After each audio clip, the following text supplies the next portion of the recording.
आज इस खबर को सुनने के बाद आपको भी अंदाजा हो जाएगा कि भारत के एक कदम से चाइना में किस प्रकार खलबली मची हुई है। एक ऐसा भी समय था जब भारत के न्यू दिल्ली में बैठी कांग्रेस की मनमोहन सरकार चाइना और बाकी देशों के दबाव में काम किया करती थी, जिसकी वजह से भारतीय विदेश नीति के कई अहम कूटनीति के फैसले प्रभावित होते थे।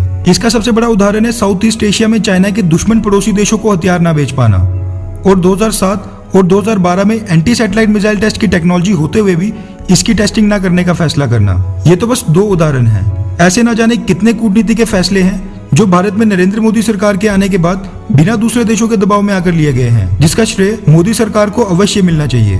नरेंद्र मोदी जी के प्रधानमंत्री बनने के बाद विदेशी कूटनीति में आई आक्रामकता से चाइना को एक चीज तो साफ हो गई है कि भारत अब दोबारा कभी भी चाइना के दबाव में आकर काम नहीं करेगा। दरअसल चाइना इसलिए भी चिंतित है क्योंकि हाल ही में शुरू हुए लद्दाखी सीमा विवाद के बाद भारत के लोगों में चाइनीज सामान के प्रति इतना आक्रोश है कि वो अब चाइनीज चीजों का बहिष्कार कर रहे हैं। और वहीं दूसरी तरफ भारत सरकार भी एक के बाद एक बड़े फैसले लेकर चाइनीज कंपनियों, एप्स और सामान के प्रति माहौल बना रही है, जिसका चाइना की अर्थव्यवस्था को काफी बड़ा नुकसान उठाना पड़ सकता है। भारतीय सरकार बस यहाँ तक नहीं रुकी और उसने चाइना को चाइना के ही घर साउथ चाइना सी में घेरने के लिए चाइना के ही दुश्मन देश जापान के साथ हाथ मिला लिया है। आपको बता दें कि सितंबर के शुरुआत में ही भारत और जापान के बीच एक वर्चुअल समिट होने जा रहा है, जिसमें दोनों देश अक्सा यानी acquisition and cross servicing agreement sign करने वाले हैं, जिसके बाद भारत और जापान एक दूसरे देशों के मिलिट्री बेसिस का इस्तेमाल कर सकेंगे। इस समझौते के तहत दोनों देश किसी भी युद्ध, कंबाइंड ट्रेनिंग, कंटीजेंसी ऑपरेशंस आदि के समय एक दूसरे देश के मिलिट्री बेसिस का इस्तेमाल कर सकेंगे। भारत चाइना के बीच डोकलाम विवाद के बाद से ही इस तरह के समझौते पर भारत और जापान चर्चा कर रहे थे, जो कि आज जाकर संभव हो पाया है। वैसे देखा जाए तो दोनों ही देशों का चाइना के साथ सीमा विवाद और समुद्री अधिकार क्षेत्र विवाद है, जिसकी वजह से ये तो साफ है कि ये समझौता